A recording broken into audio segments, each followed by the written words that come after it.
How organized are you? More importantly, how organized are you when it comes to your digital life? It's one thing to clean up your home or office. It's a totally different and wild beast to organize whatever you have stored in the cloud. This is the 5 a.m. Miracle, episode number 536. Organized for Good, Optimizing Your Digital World with Shawn Lemon. Good morning, and welcome to the 5 a.m. Miracle. I am Jeff Sanders, and this is the podcast dedicated to dominating your day before breakfast. My goal is to help you bounce out of bed with enthusiasm, create powerful, lifelong habits, and tackle your grandest goals with extraordinary energy. In the episode this week, I speak with Shawn Lemon, otherwise known as the Digital Organizer. After 7 years working at Apple, teaching people how to use their technology, Shawn realized that for most people out there, getting digitally organized was much harder than they thought. He saw that his clients needed to understand what's important and where to find it.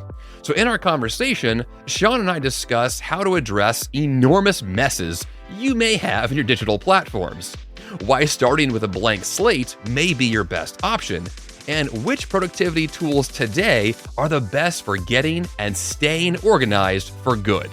Let's get to it.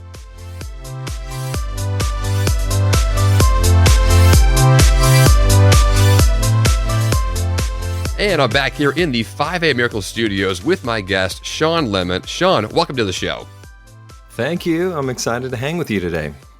Yeah, this should be a fun conversation, mostly because I have personally been in a new kind of reorganization of my own systems recently, and I think you're the perfect guy to talk to about the digital world, getting organized, getting things done. And so I want to start with that, with your personal story around productivity, and really, when did you discover or realize the power of just being organized, especially in the digital world?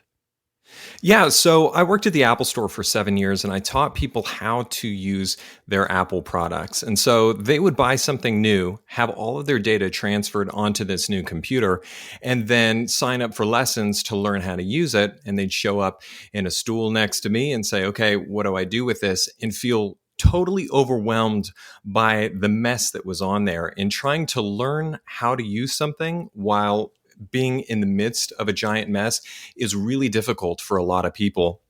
And so we had some pre-work to do.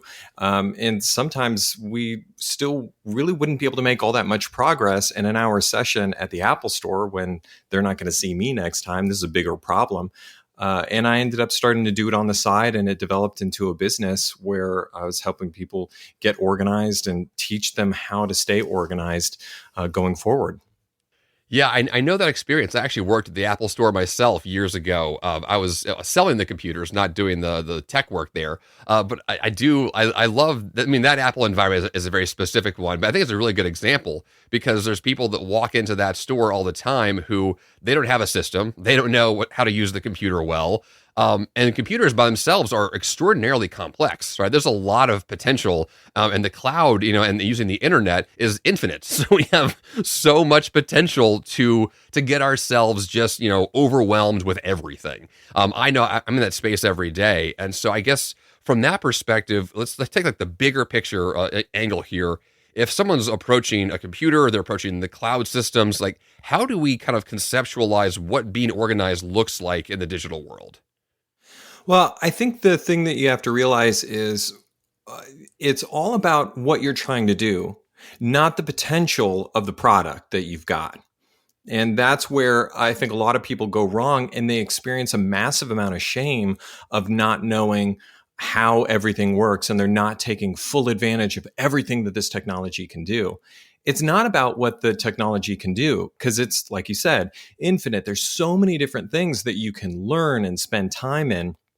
So what's important to you? What are you trying to get done and use this machine for? And let's try and set things up for that.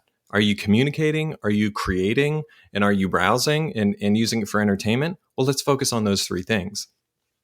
Yeah, I think that's a really interesting take because I know that, let's go back to the Apple Store example. When I would talk to somebody there about, buying a computer, that was always the first question. Like, what are you going to do with this device? Like, what's your goal here? Are you just going to, browse the internet and use Microsoft Word, or are you going to be making a movie on this device? Like, there's so many different things and angles to take. I think that I know for myself, like I love to have files and folders organized to the nth degree, and I have a very specific system for that.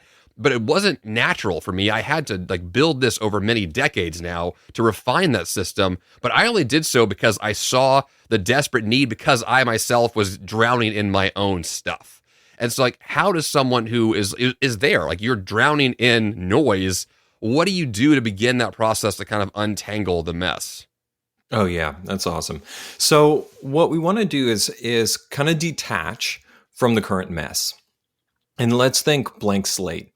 What I typically like to do when going through this process is go up and just create a brand new folder and open that folder up and imagine that as just my blank slate that I'm working with. And I start looking through the mess and deciding what I have, or looking at what I have and deciding what I want to group together and what's relevant now. Because we've all got tons of stuff that we want to save, things that we need to get rid of. But in the end, there's only a few things that are really relevant to us where we're at right now. We only have a certain number of vehicles or pieces of property or other assets or in projects that we can be working on at one time. Those are the things that we need to prioritize. So I try and think of like, okay, what are my main categories? I've got finance. I have health and fitness. I've got, properties. I'm actually looking at my list now. I've got personal writings. I've got travel. And so I start creating some of these folders and start moving things in there. And so I call the process cannibalizing the old system. So I'm eating the old system. I'm grabbing stuff from the old to create something new. And then what I'm left with is the mess of things that are really overwhelming to us, and we can archive that. We can go and we can decide what we want to delete or group together and basically create some sort of a deep archive where we can still find it. But really what we're doing is prioritizing today and where we're going in the future so that we can get out of that feeling of overwhelm and anxiety and focus on the future. Because usually when people are doing a reorganization process, they're typically feeling overwhelmed and things aren't fitting right. And so to spend an inordinate amount of time trying to reorganize all of the old stuff and purge sometimes is actually counterproductive. So I always like to focus on the today and the future first, and then we can always go back and purge and organize more of the archive later on if we've got the mental space. What's interesting to me about the archive concept is that when I think about like my house as a good example, most people have like a room in their house that's unorganized. That's just like a dumping ground for stuff. My garage is that space in my house where just everything just winds up there. And totally, so that's my shed. Right, like everyone has that room somewhere, or a drawer, or whatever the case is, and so in the physical sense, like my house is a finite space, and so if the garage is full, at some point it overflows. Like I can't put more stuff in, but in the sake of the internet, and I know this is like there's an emotional attachment we have to our things, right? Even the digital stuff, and so if I want to archive something in the digital sense, like it can still be there and it be accessible, but just not in front of my face all the time. Like I feel like that's what I'm trying to get to is, can I put it somewhere where I can access it, but not feel like I've like emotionally lost what I had? Mm-hmm. Totally. And so archiving and deleting and going through that process, I like to do archiving and deleting in one sitting. Like, I don't want to try and organize and then also decide what I'm archiving and deleting at the same time. So to me, those are actually two different processes, because when we're trying to purge the old stuff, that's an emotional process. And it's totally different than a creative process of thinking of what's my workflow. Here, we're having to analyze and let go and release. Those are two different brain patterns going on there that we need to activate. And so we're not going to have good success in either one while we're splitting our attention. So if I can sit down and look through what I've got and really be brutally honest Am I ever going to look at this again? Do I really need this? Thinking about maybe source material for a video that we've created for a slideshow. Okay, well, I want to keep everything because maybe I'll go back and redo it later on down the road or pull some clips from it. Are you really? If you are that person who would, sure, keep it. If you're not that person, or if you find that, okay, 10 years have gone past and I still haven't re-edited that skydiving video, maybe it's time to trash everything except the finalized version. And we can go in and honor the things that we've gone through, whether they were good or bad, and be able to really just release that and then decide for the things that we might access again, we can go ahead and archive that. And I still go back and purge things from the archive and be like, okay, I haven't looked at it in a really long time. Let's go ahead and delete this stuff. So sometimes that's hard for me to release as well.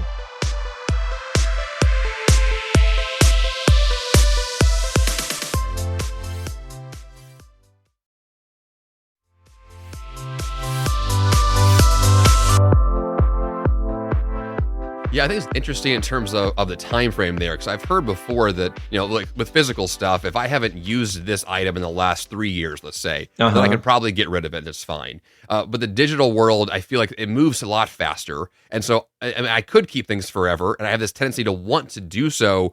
But I also have, let's use my podcast as an example. For a long time, I kept all the production files for the show. And so I had all the original recordings, all the raw takes. But I got to a point a few years into the show where I was like, I never am going to go back and look at this. It has no value to me. I'm not going to republish the show or re-edit these episodes. I have too many at this point to do that anyway. And so it just becomes this like burdensome like pile of stuff. Even if it's digital, I'm paying for the storage space. That's part of it too. And like, do I want to keep this? And I get to a point often where the answer is just, I want, like emotionally want to release as much as I can. And then I feel a lot better when I do. Mm-hmm. Yeah, absolutely. And I'm the same way. And the tech industry wants us to keep things. They want us to hoard because the more stuff we hoard, the more storage we have to pay for. And the more stuff we have on their system, the more sticky it is. And it's hard to release it. And it's hard to get, everything from your Dropbox, your OneDrive, your multiple Google Drives. Stuff is spread out all over the place. And so then it's hard to leave their system again. And it's just because we can keep it, just because space is cheap, does not mean we should. And we would never tolerate this amount of mess in our physical space. If so, you're called a hoarder, and and we have some work to do about releasing things. But we should, yeah.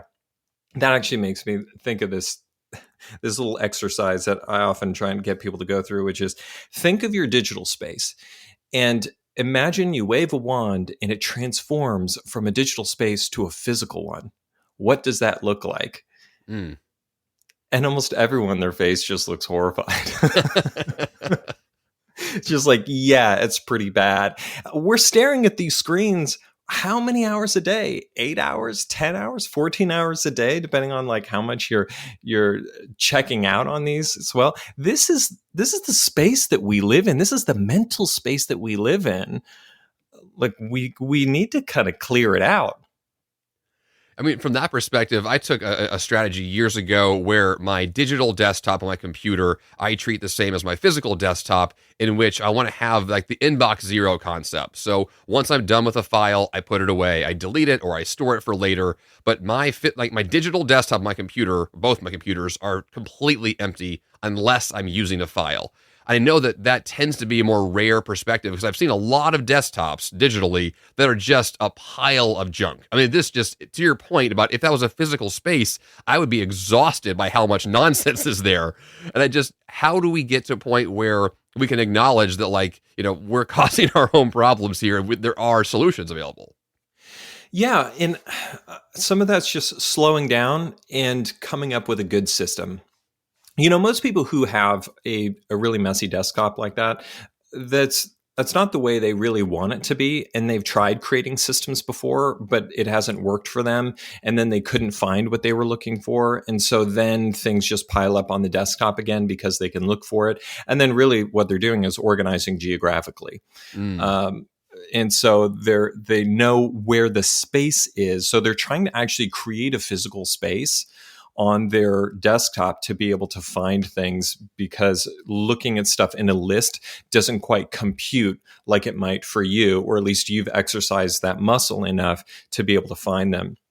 And so this actually brings up a good topic of ADHD and how many people come to find productivity experts to help them with this sort of thing, because that's them. It's hard to focus, and it's hard to even think about doing the end of the day routine of cleaning up. Like I listened to your episode on that of talking about zeroing everything out, whether it's inbox or the desktop. That process of stopping and cleaning up and clearing things out is really difficult for many, many people out there, especially high achievers, because they're always off to the next thing.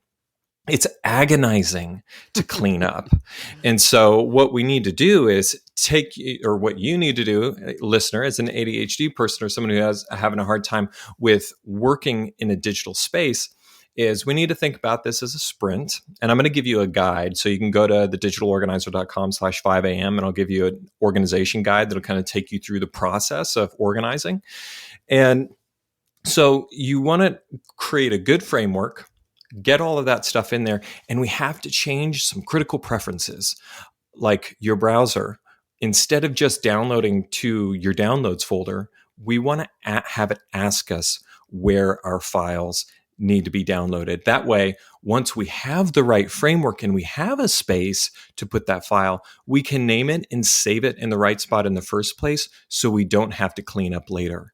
It is all about creating the path of least resistance that is an organized way, rather than the path of least resistance being your desktop.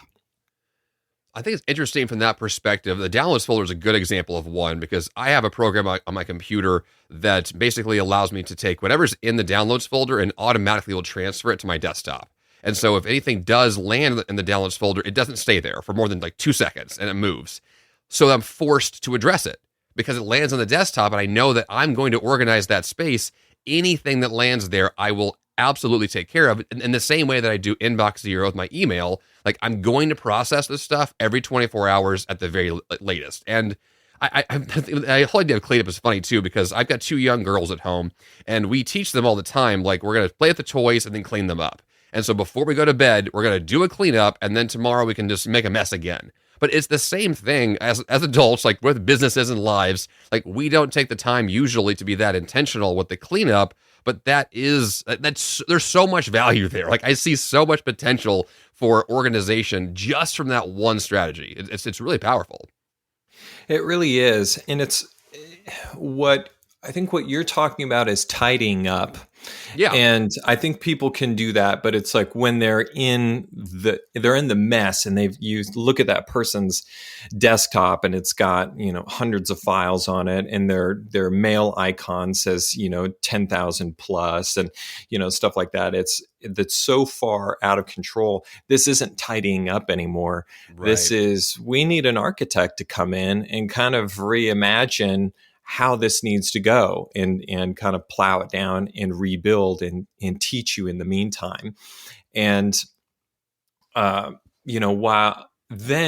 once you've got that system set up, and what we do is we like to take people through a process we're going to take you through step by step of cleaning up. So it's not intimidating. You know what to do, and we're going to make the decisions together so that we can actually get you to the finish line. And once you do it that way, and you actually have a really good system and you learn how it works, then you can tidy up. And this is the difference between, like, when somebody takes all their stuff, they try and create a bunch of folders and they try and get organized, but then they can't stick with it. They've made it too complex. They've tried purging and creating at the same time, and they haven't really been given a framework of how do I organize and how do I think about putting these files together in a way that really makes sense for how I work. So it's nice theoretically, but in practice, it doesn't flow well.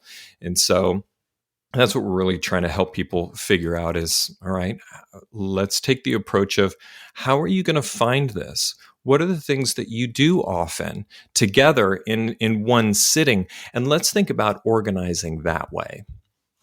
Yeah, let's take someone as an example who may have like a really messy Google Drive or Dropbox system, And if I think this from the perspective of if I'm going to move my house from one house to another, when I go to the new home is empty, and then I fill it with my stuff, like one piece of furniture at a time.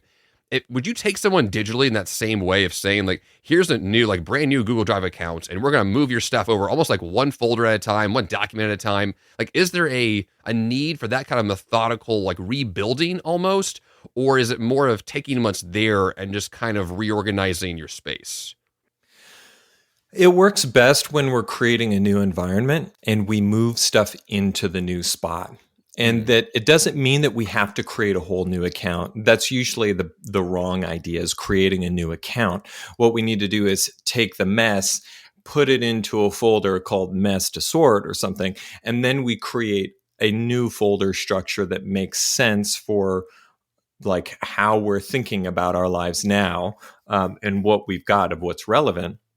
And then we move stuff into that new file structure and we empty out that old mess folder. And we've got to grab from multiple Google Drives and Dropbox and OneDrive, and we've got to grab everything from the other sources and move them into the new one. That way we empty out Dropbox, we empty out OneDrive and the other Google Drives. So if you accidentally end up there or want to go there, you see that it's empty and you're not tempted to store things there again because you don't want that mess there again. So yeah, we definitely want to create new. I mean, from that perspective, do you recommend people take like one specific, cloud system like Google Drive or Dropbox? You just pick one and then not use the others. Is that the approach? Yeah. So think of it like this. We've got a filing cabinet inside of our house. And that when we get stuff in the mail or someone gives us important documents or we leave the hospital with a birth certificate or whatever it is, we need to take that and store it somewhere. We want one source of truth for your filing system.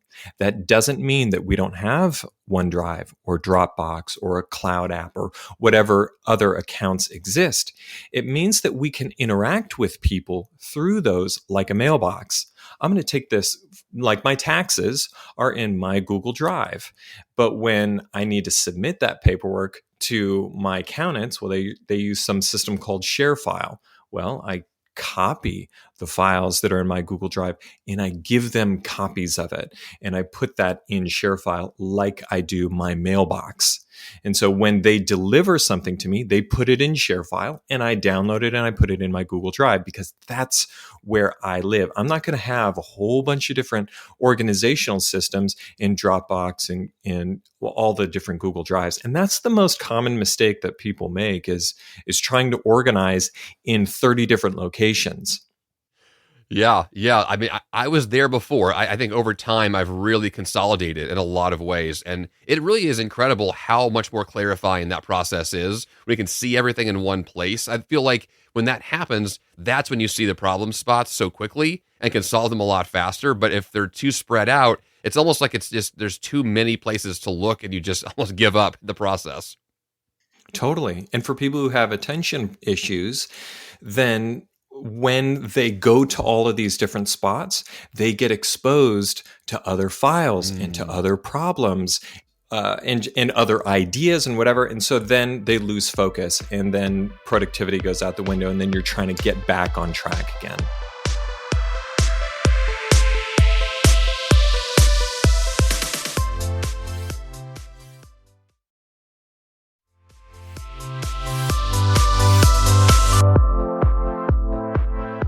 So let's shift a little bit more towards like the business side of organization. Do businesses have similar problems? I assume they do. I mean, I run a business. I know my personal business are very overlapped. As a solopreneur, that's what I do. But does a typical business have the same like structural challenges that an individual would have? Without a doubt. And honestly, it's usually worse because if you think about it, a business is comprised of what? People. Yeah. And every person who's involved in that company has their own way of organizing, their own way of naming things or not naming them at all, or bad habits of saving to their desktop instead of in the shared Google Drive folder that everyone else is supposed to use. And they bring their Evernote and someone wants to use OneDrive. And especially for the smaller businesses who have bootstrapped up and they've just been building over the years, they've got a ton of tools, and it's all spread out. So it's a major issue, and most businesses, especially the people running it, don't usually realize how much of a negative impact it has on the team when things are so spread out. It's chaos, and then most people feel shame around it, and they feel embarrassed that they're not better at it, and so nobody says anything. So you can say, "Oh, I'm a digital organizer," and people are like, "Oh my gosh, I need you," and but no, very few people take action because they're so ashamed about it. But the thing is, it is ubiquitous. I mean, across the board, almost every business is struggling with this. It's pretty rough out there. I was giving a talk a few months ago to a company who I was asking them about their systems, and one thing that they brought up that I think is more common now than it has been, which is they're not all using the same tools. Like individually, if they work, especially remote workers, a lot of times they have access to their own tools, their own decisions on, I like this task manager and this calendar, and their coworker has a whole different system. And then they're trying to share with wildly different tools. And like it becomes this, it's even way more difficult then because all of a sudden you can't communicate and collaborate, work together. Like, what do companies do or teams do when you've got this, like a lack of a shared cohesive system? Yeah. So the first step is recognizing I have a problem. But it's taking inventory of what are the tools that we use? What do we like using? What are our customers like? If we're delivering or collaborating with other people, what are our peers and what are our clients use? And that's usually that process that I like to take people through to understand which tool they should be using in the first place.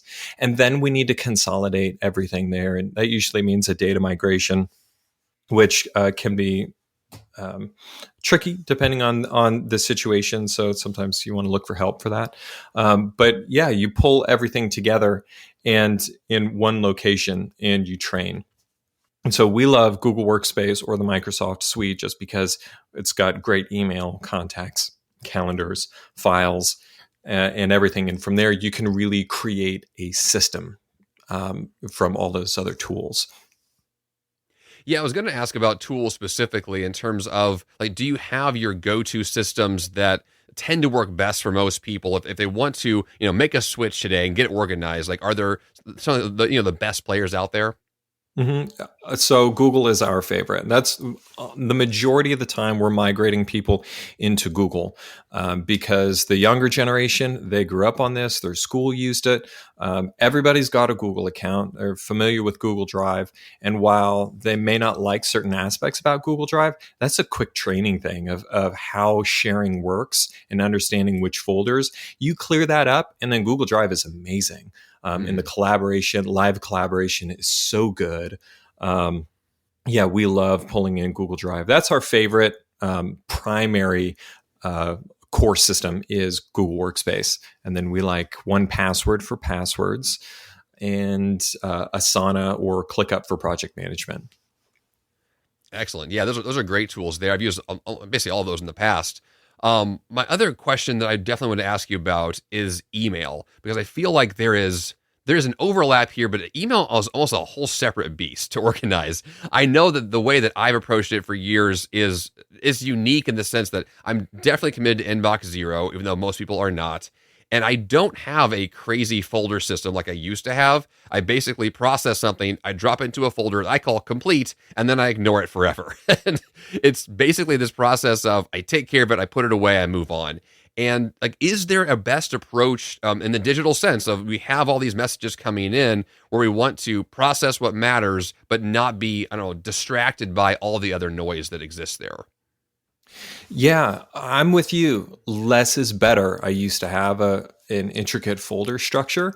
That's really hard to keep up with. And everyone listening, you can let go of your complex folder systems, especially if you're using Gmail or Outlook. The search function is great. And if the search isn't working well for you, it might be your app. If you're using Apple Mail, the search function doesn't work all that well. I use Spark. It's pretty decent. But if I have a hard time finding a message, I go to gmail.com. And who does search better than Google? Nobody. So So I used to have a done folder as well, and I would move stuff once it was finished. I moved it into that folder, and I realized, why am I moving that? All I have to do is archive. There's now archive buttons in all of the major email Mm. platforms. Why even move it in the first place? So the only reason I create a folder is if I need to browse through a series of emails because I don't know what I'm looking for and I don't remember who it was. So if we take a good example of who needs a more complex file structure, a perfect example are real estate agents. They are dealing with buyers and sellers, and they're dealing with a lot of people as a part of that transaction that they may not remember who it was or when or the chain of events. And like there's a lot of liability there as far as like being a broker or a real estate agent. And so we need to be able to keep all of that communication and pull it all together. And so there's some good strategies around organizing that and then archiving those folders from View so you don't see all of your transactions, so you don't have a huge folder list. So, and I can go into more detail if anyone's interested in that. But yeah, less is better. I use SaneBox as well to help filter some emails for me automatically, and those are the folders that I use. It's SaneBox filters emails and puts them in those folders for me, and that's it. Yeah, I think the thing that I've come to realize over the years with both kind of the digital cloud space and email, all of this is just the intentionality piece of saying, here's my mess, and I'm gonna go build a system to fix it, regardless of what that system is. I've changed over the years and I've evolved a ton, but the one thing that's always true is that like I'm super committed to simplicity and figuring it out, whereas I know other people they aren't. And I think the difference is pretty staggering with those who work on it and those who do not. And how does someone decide, okay, like enough is enough. I'm going to like make that switch and just tackle this problem? I think the first thing is realizing that this isn't something that you fix once and then it's Mm, done. Like this yeah. is a process, just like life throws us things, different circumstances and whatever. Uh, just because you organize it once doesn't mean it's done for forever. And we have to realize that this is an ongoing thing and it's just part of life. Yeah.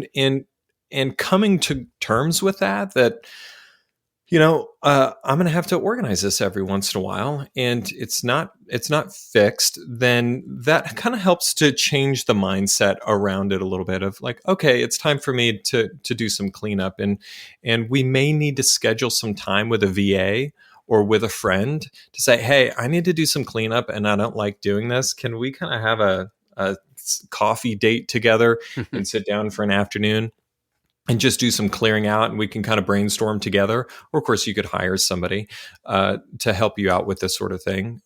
But yeah, I think that's a big part of it is just realizing that switch. And then from there, it's don't stop. Yeah. Don't stop and just give up on it. You can do this. You just haven't quite figured it out yet. And there are some videos out there and there's some quick consults that you can get to help you figure out this little piece that you've been missing. And then it really can become a whole lot easier. And maybe it's just someone giving you permission to archive some stuff and let some things go, or go in and purge and delete things that you really won't ever find again, and just be given permission to do that and to be organized and get stuff put away. Yeah. I love that. Was there anything else I didn't ask you that you wanted to be sure to mention to our listeners today? There are so many people out there who are really struggling with this. And just because Jeff and I are pretty good at keeping our stuff organized and processing and really dedicated to this doesn't mean you can't have this. There is help. You can get our guide to kind of take you through it. You can book a discovery call with me, and I can give you a plan that you can take and run with it, or you can get some help from us. Either way, but there's so many coworkers and other people that maybe your boss or your direct reports who are struggling with this just as much as you are. And if we start talking about it and talking about the issues and taking it one step at a time of let's purge today, tomorrow let's think about how to reorganize our stuff, you really can get on top of this.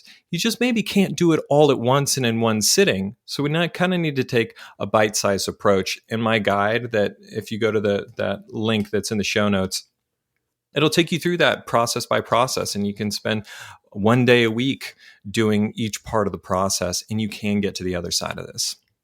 Yeah, I love that. I think the longer term approach there is definitely good, and bite-sized chunks. That's a huge help. I love that. So Shawn, thanks a lot for being on the show. This is definitely a topic that I'm pretty obsessed with. I love being organized and getting things more simplistic. So yeah, I'll be sure to have that link for our listeners on the show notes so they can definitely check out more of your work. And yeah, thanks again. Yeah, and thank you for having me. It's been a pleasure.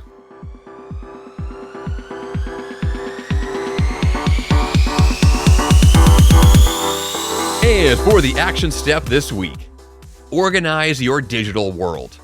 You know, the cloud offers unlimited potential, which also leads to an unlimited amount of space that desperately needs a well thought out system. Shawn Lemon is an expert in digital organization and can absolutely help you or your business to create an organized and sustainable digital platform. You can learn more at thedigitalorganizer.com/5am.